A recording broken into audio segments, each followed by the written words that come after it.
तो ये क्वेश्चन करते हैं, two Carnot engines A and B are operated in series. तो सीरीज में ऑपरेट करने का मतलब क्या निकला, ये एक्सप्लेन कर रखा है। The first one A receives heat at T1 दे रखा है and rejects to reservoir at temperature T2, ठीक।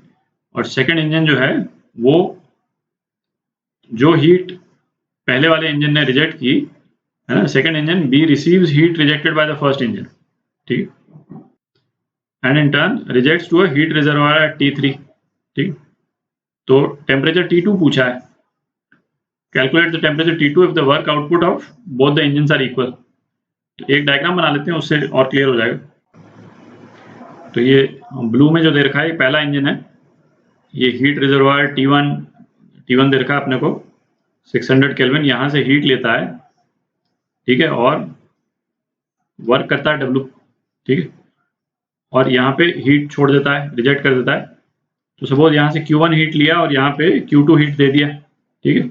अच्छा, इस वाला ये जो हीट सिंक है इसका टेम्परेचर T2 है, ठीक है। अच्छा, जो सेकंड इंजन जो है ये जो पिंक में दे रखा है ये T2 से हीट ले रहा है, और कितनी हीट ले रहा है, सेम Q2 हीट ले रहा है, ठीक है, सेम वर्क कर रहा है। ये दोनों इंजन जो वर्क कर रहे हैं ये वर्क सेम है, और ये कुछ हीट रिजेक्ट कर देता है, Q3 बोल देते हैं इसको, और इसका जो सिंक है उसका टेम्परेचर दे रखा है 400 केल्विन, ठीक है। तो अपने को T2 टेम्परेचर पूछा है,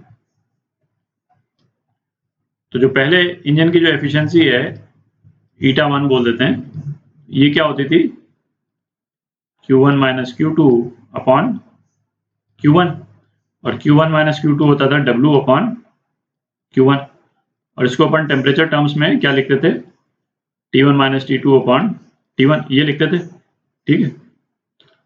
और दूसरे इंजन की एफिशिएंसी, तो इसको अपन वर्क अपॉन Q2 ये लिख सकते हैं, और is equal to T2 minus T3 upon T2 ये लिख सकते हैं, ठीक है। अच्छा, ये क्या दे रखा है, इसमें वर्क सेम है, दोनों इंजन वर्क सेम कर रहे हैं, तो वर्क जो है दो तरह से डिफाइंड है, या तो हम इसको लिख सकते हैं eta1 Q1, है ना, इस वाले रिलेशन से इसको यूज कर लें, तो eta1 Q1, और ये फिर किसके बराबर होना चाहिए, eta2 Q2, ठीक है, इसके कारण eta2 Q2, ठीक है। तो अब eta1 और eta2 की वैल्यूज डाल देते हैं टेम्परेचर के टर्म्स में, ठीक है।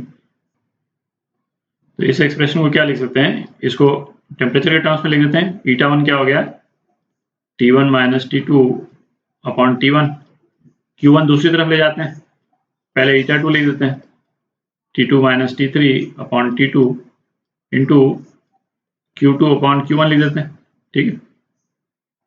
और Q2 अपॉन Q1 को क्या लिख सकते हैं अपन, इस वाले एक्सप्रेशन से Q2 अपॉन Q1, है ना, इस वाले एक्सप्रेशन से क्या हो जाएगा 1 माइनस eta1, ठीक है। और 1 माइनस eta1 को इस वाले एक्सप्रेशन से हम क्या लिख सकते हैं, T2 अपॉन T1 लिख सकते हैं, ठीक है। तो ये सारी वैल्यूज डाल देते हैं इसमें, ठीक है। T1 क्या है 600 minus T2 upon 600 is equal to T2 तो पता करना है अपने को, T2 minus 400 upon T2 into T2 upon T1, तो T2 अपॉन T1 कितना है 600, ठीक है। तो ये कैंसिल आउट हो गया, ये भी कैंसिल आउट हो गया, तो T2 की क्या वैल्यू आ गई,